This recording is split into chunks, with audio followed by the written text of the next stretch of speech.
And all right. So there's a bunch of new stuff. Ever since Trump moved the scheduling from Schedule 1 to Schedule 3 for cannabis, there's been a whole bunch of people who are out who just very angry about it.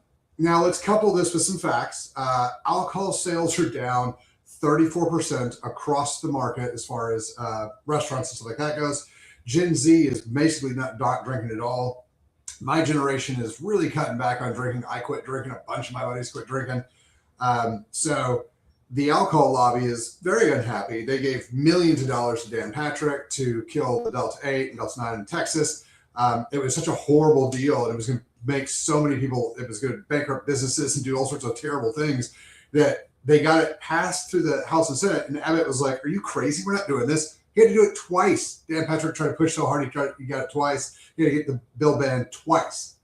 They also, when they reopened the government, they snuck in there that all hemp products were banned, and which is like a $38 billion business or something like that. Like, you know, and it could put like 50,000 people out of jobs and stuff like that. So they reset that one. But there's been lots and lots of lies that are coming out. And, you know, I would like to preface this by saying that, you know, cannabis can have some negative side effects, especially for certain people, groups of people. And you shouldn't be smoking and driving. But at the same time, when we're trying to, like, I always say, well, my job as the doctor is to give you options, and then you make the decision as an adult. The problem is if you're fed with lies, you can't make accurate decisions. It's kind of like the vaccine thing, right?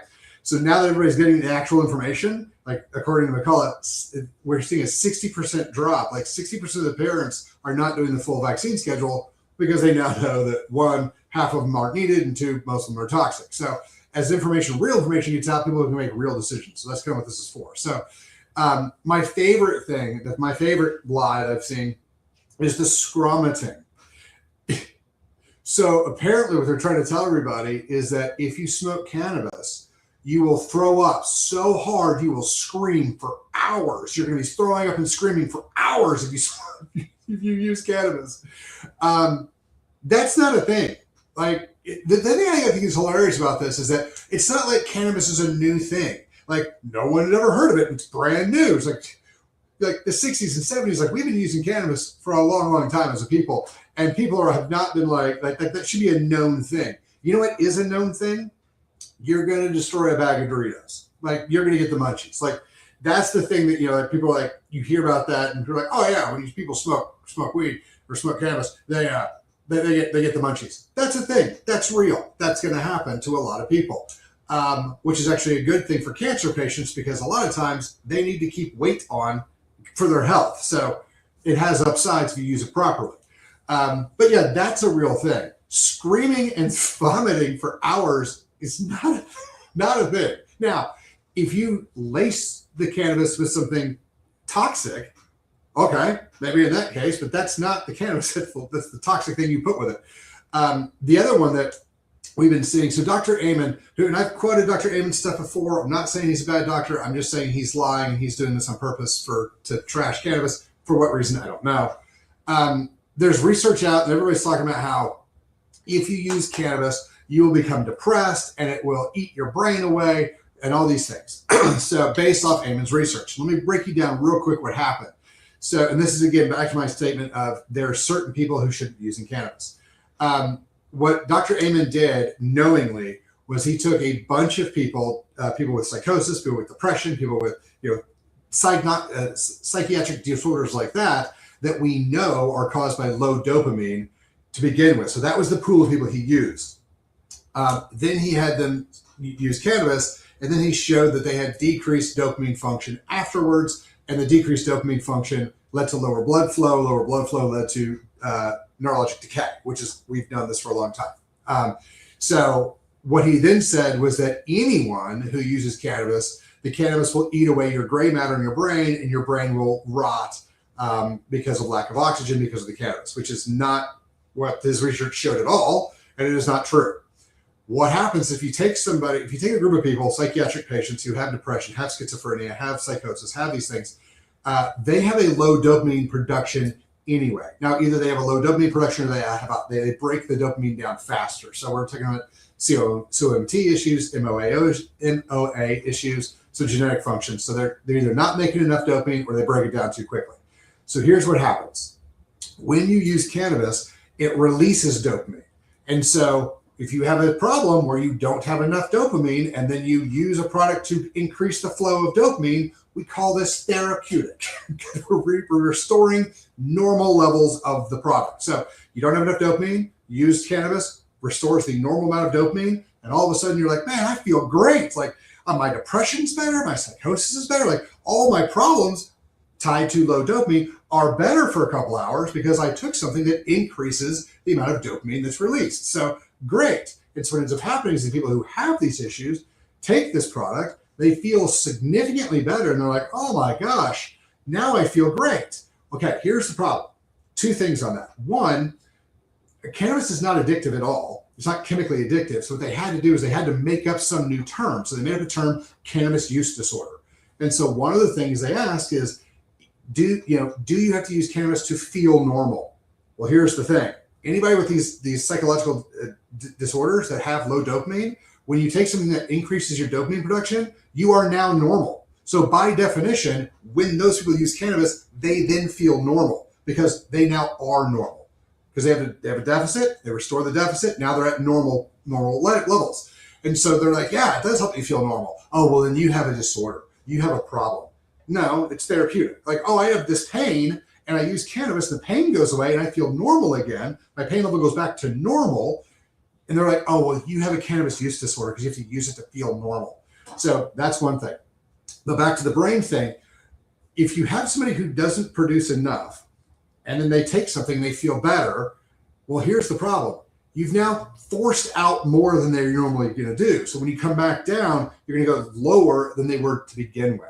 And so what happens to these people with psychosis, depression, with all these other things, they're not making enough. They use cannabis, comes up to the right levels. But then if this was their baseline, they come back down and then they dip below where their baseline was. And the reason for this is because they're not producing enough. So if you make it, store it, and then release it, and then all of a sudden you're like, release a lot more, you're still not filling the bucket back up at adequate levels to produce enough dopamine for the future. And so it can create a longer term problem. So these people theoretically shouldn't use cannabis. Just like, there's no one thing that everybody should use except for oxygen. There's no one thing that everybody can use with zero issues and they're all hunky-dory. That's not a thing because everyone's bodies are a little bit different. Now, here's the issue that really pisses me off about this. If you have people who we know that their issue is directly tied to the amount of dopamine they produce, and giving them cannabis makes them produce more and feel better, then we know that they have a dopamine issue. What pisses me off about this is that nothing was ever said about how those people can naturally increase their dopamine production, which is testosterone, increase saturated fat, increase amino acids, so basically eat meat, exercise, get in the sun, increase D3, and find purpose. We know for a fact that all of those things radically increase dopamine production, radically decrease depression, anxiety, and schizophrenia, and psychosis, all those other things. However, that's not given because that's not a drug. So what they're doing is like, oh, we got to use all this information to bash on cannabis for whatever reason because they're trying to support any other cause we're trying to do. But they're also not giving these people who have this problem the solution to their problem, which is, I think, irritating as hell. But that's what's going on. So there are a lot of things right now that are still going around about how they're trying to say that cannabis causes psychosis, it causes depression, it causes all of these things. That's not what any of the research that they're even quoting shows. Like there's a guy online yesterday who was like, oh, there's a whole bunch of people who when they were teenagers, they used cannabis and later in life they were diagnosed with depression and psychosis and stuff like that. Yeah, I don't doubt that at all. There's a whole lot of people who don't get their psychiatric diagnoses until their 20s and 30s. That they had them when they were 10 and 12 and 13. If you have a genetic reason why your body doesn't produce enough dopamine, it's going to be there since birth. So if you use cannabis when you're 13, 14, 15, and you had a problem since birth, and then you figured out it when you're 20, it wasn't caused by the cannabis. It was caused by genetic function, vaccines, whatever we're going to say, but it was not caused by the cannabis when you were 13 when you already had the problem. So again, there's a whole lot of stuff when people are trying to scare everybody and be like, oh, if you're 13 or 14 and you use cannabis, it's going to do all these horrible things to you. See, we have all this research showing it. That's not what the research shows at all. Now, if you have research of, say, 2,000-3,000, a decent amount of people, 2,000-3,000 people who had no depression, no psychosis, no issues at all, diagnosed, spec scanned, the whole thing, then they use cannabis, then they had the issue. Now you've got something we can talk about. However, they've never found that.